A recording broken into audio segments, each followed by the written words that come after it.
Hello everyone, আসসালামু আলাইকুম। তোমরা সবাই কেমন আছো? আশা করছি তোমরা সবাই অনেক ভালো আছো। তো গাইস, আজকে আমরা কলকাতা থেকে বাড়ি যাচ্ছি।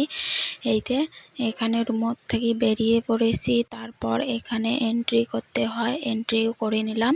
তারপর যাব হাওড়া স্টেশন, 9 নম্বর প্ল্যাটফর্মে যাব।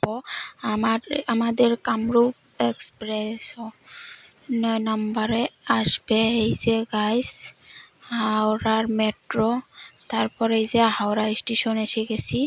তো গাইস, তোমাদের দাদাভাই ডিউটিতে চলে যাওয়ার সময় এসে গেছে। মন টন তো প্রচণ্ড খারাপ।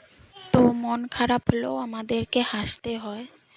তো গাইস, এই যে আমাদের ট্রেন এসে গেছে। এখন আমরা ট্রেনে উঠেছি। এই যে গাইস, ট্রেনে প্রচণ্ড ভিড়। এই তো তারপর এই যে গাইস, রাতের 12টার সময় ভিডিও করেছি। এই যে মালদাতে এসে গেছে। এই যে গাইস, আমরা ফকরেগ্রামেতে নামে পড়েছি। এই যে আমরা এখন যাব টোটো দিয়ে বাড়িতে। তো গাইস, ভিডিওটা ভালো লাগলে লাইক কমেন্ট শেয়ার করে দিবেন। এই যে গাইস, আমরা টোটো দিয়ে বাড়ি যাচ্ছি। তো গাইস, মন টন তো অনেকটাই খারাপ। তোমাদের দাদাভাই ডিউটিতে চলে যাবে, যেহেতু ওকে তো যেতেই হবে। মন খারাপ হলেও আমাদেরকে হাসতে হয়। তো গাইস, টাটা। ভালো লাগলে